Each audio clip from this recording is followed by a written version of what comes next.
Hello, and welcome to Book Lovers Unite. Today, we're diving into an absolute giant, a book that pretty much invented the self-help genre as we know it. Published way back in 1936, it's still a total masterpiece on human connection, Dale Carnegie's How to Win Friends and Influence People. Okay, let's get one thing out of the way right from the start. I know what you might be thinking when you see that title. Manipulation, right? Being fake? But stick with me here because I promise you, when you actually get into it, you realize this book isn't about manipulation at all. It's about empathy. It's about genuine connection. And hey, before we get into all these timeless ideas, if you're ready to seriously upgrade your social skills, do me a quick favor and smash that like button and subscribe. It really helps us bring you more reviews of incredible books like this one. Now, to really get this book, we have to travel back in time to the Great Depression. You gotta understand, Carnegie wasn't writing for a bunch of CEOs in fancy boardrooms. Nope, he was writing for everyday people. Salesmen, clerks, managers, folks who were just trying to get by and desperately needed an edge. And this brings us to the core idea of the entire book. Carnegie believed that financial success, well, it's only about 15% about your technical knowledge, your job skills. The other 85%, that is all about your people skills, your ability to deal with people, to lead, to inspire enthusiasm. Think about it. We spend years learning that 15%, so this book, it's like the missing manual for the other 85%.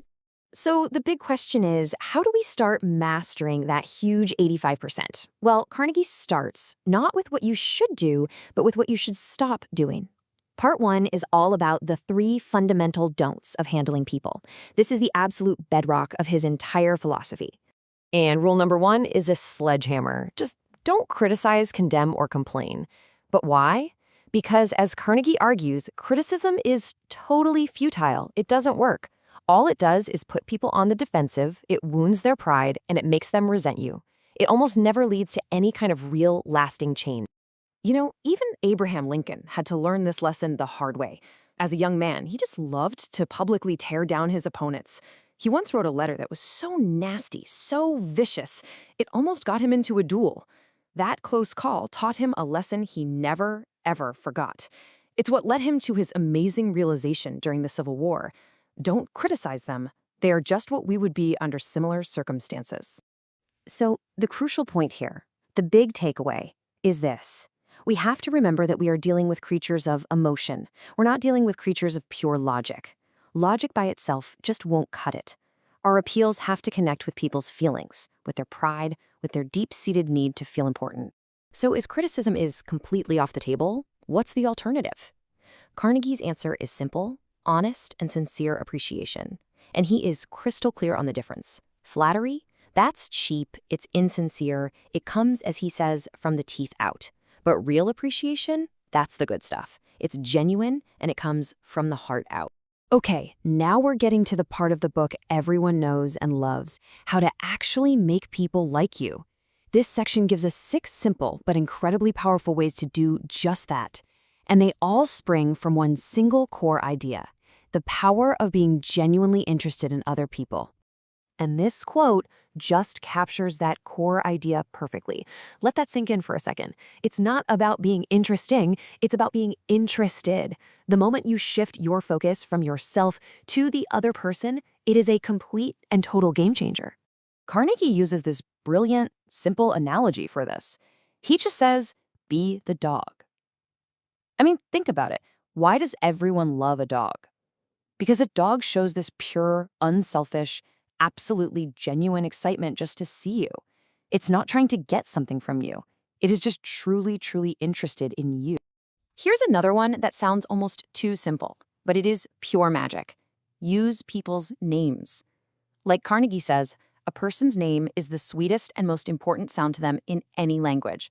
Remembering it, using it, it's this subtle but incredibly powerful compliment that shows you actually see them as an individual. And finally, be a good listener. Carnegie tells this great story about a dinner party where he did nothing, literally nothing, but listen with rapt attention while a botanist talked for hours and hours.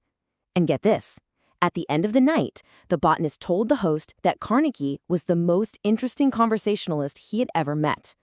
Why? Because Carnegie made him feel important, just by listening. All right, so you've learned how to make friends, but how do you win them over to your way of thinking? This is the influence part of the title, and Carnegie's very first rule here is going to feel completely backwards. Stop arguing. Yeah, you heard that right. Carnegie says the only way to get the best of an argument is to avoid it completely, and it makes perfect sense when you think about it. If you lose the argument, well, you lose. But what happens if you win? You've still lost. You've made the other person feel inferior, you've hurt their pride, you've made them resent you. You see, a man convinced against his will is of the same opinion still. Either way, you lose. So instead of arguing, he suggests what he calls the yes-yes technique. The idea is to start the conversation by finding common ground. Get the other person nodding and saying yes from the very beginning. This creates a positive, cooperative vibe, and it lowers their psychological defenses, which makes them way more open to your ideas. So if you can avoid arguments and find that common ground, how do you take it to the next level and actually become a leader? Well, this final section is all about how you can inspire change in other people without causing all that resentment and offense. One of his most famous techniques here is what people call the sandwich method. If you have to give a correction, you sandwich it between two thick layers of praise. You start with some honest appreciation, then you call attention to the mistake, but you do it indirectly, and you finish with more encouragement. It just makes that criticism so much easier to swallow. And this is my personal favorite principle in the whole book. If you want someone to improve a certain trait, you act as though they already have it. Give the other person a fine reputation to live up to. It's such a powerful psychological tool because it brings out the best in people. We all have this deep desire to live up to the positive expectations that others have of us. So let's circle all the way back to where we started. Is this book just a toolkit for being a fake, a manipulative phony? Is it about being a doormat just so people will like you? The answer is a huge no, because the crucial point, the one that Carnegie himself stresses over and over and over again, is that none of this works unless it's sincere.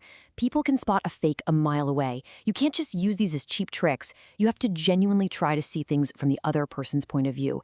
At its core, this is a guide to empathy, not manipulation.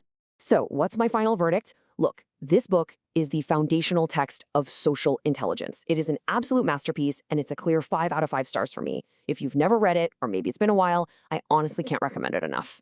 And that brings me into a little challenge for you. For the next 24 hours, just one day, I want you to try to follow Carnegie's #1 rule. No criticizing, no condemning, and no complaining. I'm telling you, it is so much harder than it sounds. Let me know down in the comments if you can do it. Thanks so much for watching this review. If you found these ideas valuable, a quick thumbs up and a subscription would mean the world to us. Next up, we're tackling another classic, The 7 Habits of Highly Effective People, so you are not going to want to miss that one. Until then, stay curious.